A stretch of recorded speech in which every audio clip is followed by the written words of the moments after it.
अनजिमा बर'आ भेरगावआव गंसे गोदान दख'ना दखान बेखेवदों। अदालगुरि जिल्लानि सिङाव थानाय खाग्राबारि खासिया फोथार गामिनि फालांगियाव रोंखा-राखा अनजिमा बर'आ भेरगावनि सिउनि समबाय अफिसनि मोखाङाव भेरगावनिफ्राय डिमाकुसि थांनाय लामायाव MS बिनानाव दख'ना स्ट'र बेखेवदों।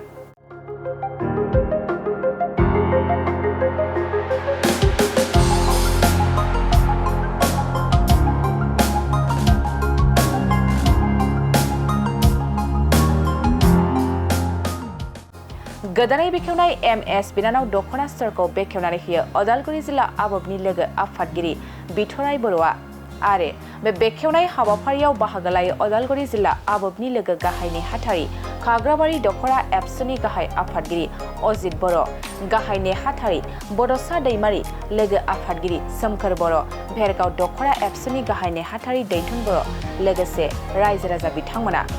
MS बिनानाव दख'ना स्ट'राव रयेल बर' ब्रेन्डजों दिहुनजानाय गोबां गोदान दख'ना, आर'नाइ, गामसा आरो गुबुन गोदान ओंखारनो गोनां दख'नाफोरखौबो मोननो हागोन होननानै फोरमायदों।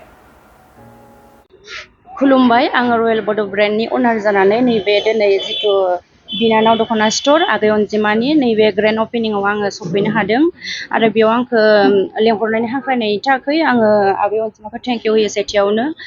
नैबे भेरगाव एरियायाव जिथु आगै बिनानावा दिनै बे दख'ना बिनानाव दख'ना स्ट'रखौ बेखेवदों। बे दखानाव गोबां रोखोमनि बिदि रयेल बड' ब्रेन्डजों दिहुनजानाय गोबां रोखोमनि बिदि जिफोरखौ नोंथांमोना मोननो हागोन आरो फैबाय थानाय फुजा आरो गोबां बिदि हाबा सिजननि गोबां जोंहा गोदान बिदि लन्च जानो थांगासिनो दं रयेल बड' ब्रेन्डजों दिहुनजानाय जिफोरा।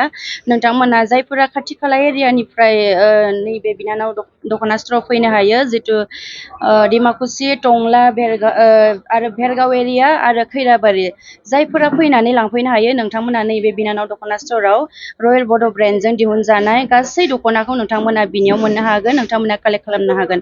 आरो आंनिल' नङा, आंनि रयेल बड' ब्रेन्डल' नङा आरो गोबां रोखोमनि बायदि रोखोमनि बेयाव दख'ना मोननो हागोन, जेरै गामसा, रेगे रेगां फास्रा, आर'नाइ आरो बिदि गुबुन ब्रेन्डनि जिथु दायो बर'फोरा जायफोरा दिनै गावबा गावनि ब्रेन्ड बानायनानै बेबायदि दख'ना बानायगासिनो दं, बिथांमोननि ब्रेन्डखौबो नोंथांमोना लांफैनो हागोन। आरो नैबे बिनानाव दख'ना स्ट'राव नोंथांमोननि जिथु नांगौ जानाय जोंनि आबौ आगै बिनानाव आइ आफामोननो गाननो जोंनि बर' ट्रेडिसनेल ड्रेसखौ नोंथांमोना बेहाय गासै रोखोमनि जिखौनो नोंथांमोना मोननो हागोन। आं बेखिनिखौनो बुंनानै बे समखौ दोनथ'नाय जाबाय। Thank you. खुलुमबाय, आंनि मुङा अनजिमा नार्जारि। दिनै MS बिनानाव दख'ना स्ट'रखौ बेखेवनाय जाबाय। ओमफ्राय बेखौ बेखेवबाय अदालगुरि जिल्ला आबोबनि लेङाइ आफादगिरि मुस्रिमा बिथराय बर'। बिथाङा आंनि हांख्रायनाय बायदियै बेखेवनानै गालांबाय। आं बेयाव जोबोर साबायखर बावदों।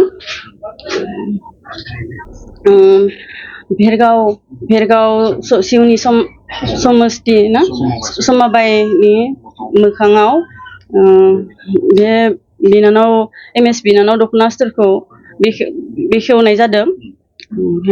बेयाव जोंनि जेनेबा आइजो माहारिनि जेनेबा गाननाय जोमनाय गासैखौबो नांगौ बायदि मोननो हागोन।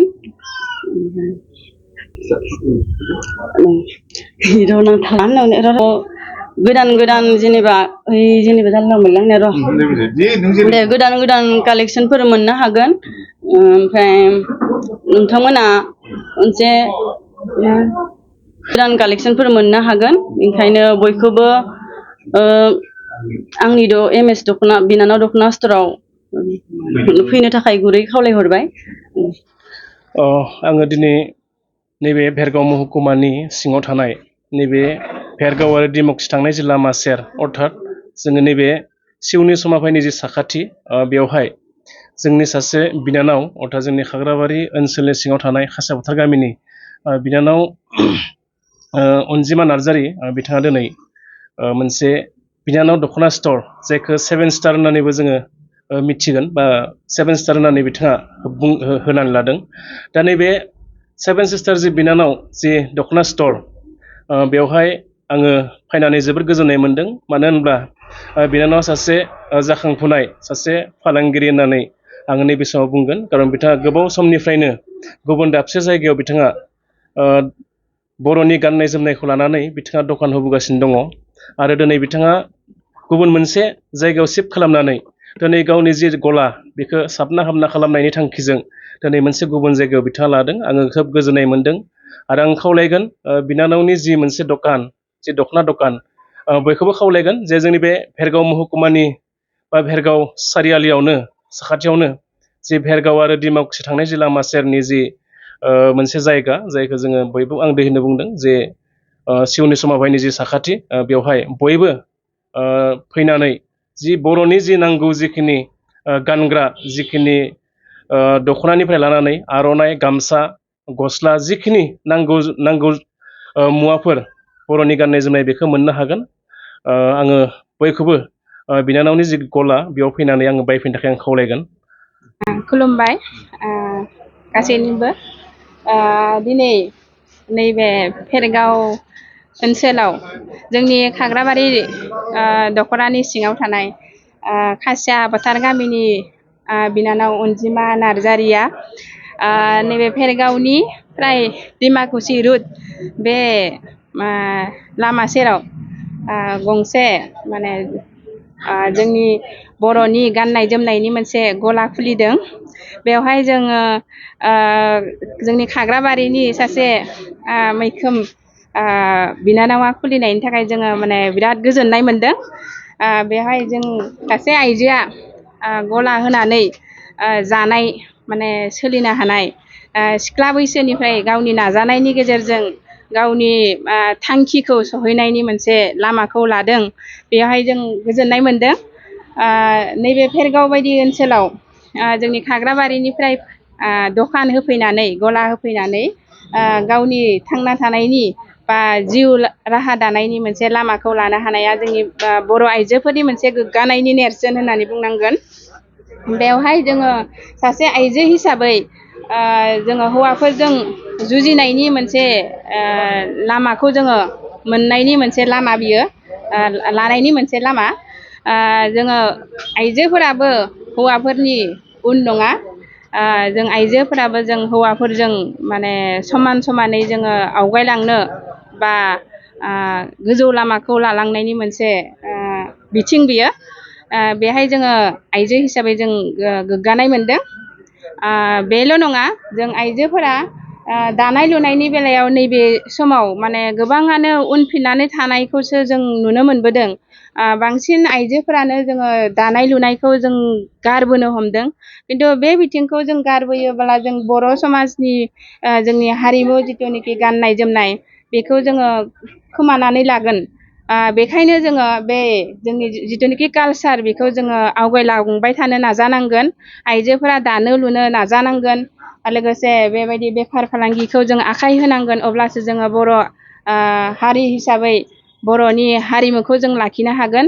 बेखौनो आङो खावलायदों जे बर' आइजोफोरा गुबुन हारिजों जुजिनो हानाय बादि गुबुन कालसारजों गुबुन हारिनि कालसारजों जुजिनो हानाय बायदि जोंनि बर' आइजोफोराबो आवगायलांनो हागोनखौ आङो आसा फारिदों। बेखौनो आङो खावलायदों जे जोंनि आइजोफोराबो बेबायदि दखान एबा गलायाव फैनानै जोंनि हारिनि बा जोंनि हारिमुखौ लाखिनायनि मोनसे नेरसोन बे गलायाव फैनानै बायफैनांगौ। गाननाय जोमनायखौ जोङो लाखिनांगौ, हारिमुखौ लाखिनांगौ। बेखौनो आं खावलायदों।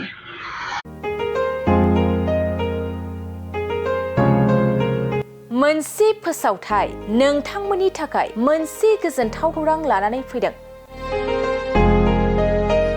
अदालगुरि जिल्लानि सिङाव थानाय डिमाकुसि बरंगाजुलिनि पिपल हलियाव लानानै फैदों नोंथांमोननो लेब्रा मुंनि गंसे गोदान रिजर्ट।